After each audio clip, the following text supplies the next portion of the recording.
আমরা বর্তমানে অলরেডি বিএনপির সাথে আমাদের কথাবার্তা চলছে কোয়ালিশন নিয়ে, এবং বিএনপির সাথে আরও অনেকগুলো দলই কথা বলছেন নির্বাচনী জোট নিয়ে। তো আমরা আপাতত আশা করছি যে আমরা বিএনপির সাথেই নির্বাচনী জোটে যাচ্ছি। এটা মোটামুটি ফাইনাল হয়ে গিয়েছে, এখন ফাইনালি অফিসিয়ালি ডিক্লেয়ার হয়তো আমরা কিছুদিনের মধ্যে ইনশাল্লাহ পেয়ে যাব।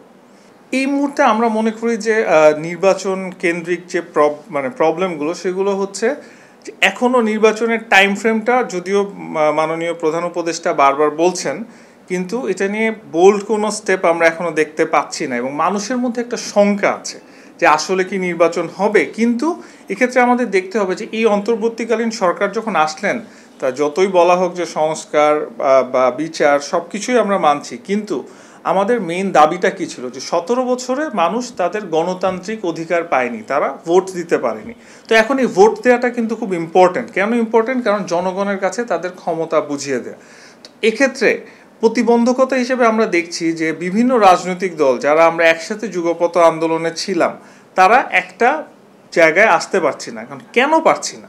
এটার মেইন রিজন হলো যে কিছু রাজনৈতিক দল ভাবছে যে এই মুহূর্তে নির্বাচন দিলে তারা হয়তো তাদের আশানুরূপ তারা যে রেজাল্ট আশা করছে সেটা পাবে না। তো এখন এটা করে কি আসলে কোনো লাভ হবে? কারণ আমরা কিন্তু আবার সেই ফ্যাসিস্টদেরকে সুযোগ দিয়ে দিব, অথবা কোনো অসাংবিধানিক শক্তিকে সুযোগ দিয়ে দিব যে দেশের আবার এমন একটা পরিস্থিতি সৃষ্টি করা যে পরিস্থিতিতে দেশ আবার পিছনে ফিরে যাবে। তো আমাদের কিন্তু প্রথম চাওয়াটা ছিল যে মানুষের গণতান্ত্রিক অধিকার ফিরিয়ে দেয়, এবং সেটা কিছুটা সংস্কার, কিছুটা বিচার, এবং সংস্কার একটা চলমান প্রক্রিয়া। বাংলাদেশের মধ্যে করাপশন বলেন, ভায়োলেন্স বলেন, এমন রন্ধ্রে রন্ধ্রে ঢুকে গিয়েছে, এটা কিন্তু একদিনে যাবে না। সো এটাকে একটু সময় দিতে হবে। এবং আমরা দেখেছি যে আমাদের অন্তর্বর্তীকালীন সরকারের কাছে যে প্রত্যাশা ছিল, যে পরিমাণ আমরা এক্সপেক্ট করেছিলাম যে তারা আইন শৃঙ্খলা পরিস্থিতি নিয়ন্ত্রণে রাখতে পারবেন, সেটা কিন্তু পারেননি। সো সামনের ইলেকশনে অনেক বড় একটা চ্যালেঞ্জ হবে যে আইন শৃঙ্খলা পরিস্থিতিকে নিয়ন্ত্রণে রাখা, এবং সেকেন্ডলি যে আমরা যেটা চাচ্ছি যে ফ্রি অ্যান্ড ফেয়ার ইলেকশন। এবং বারবার কিন্তু মাননীয় প্রধান উপদেষ্টা বলেছেন যে উনি একটা উৎসবমুখর নির্বাচন উপহার দিতে চান, আমরা কিন্তু সেটাই ওনার কাছ থেকে এক্সপেক্ট করে আছি।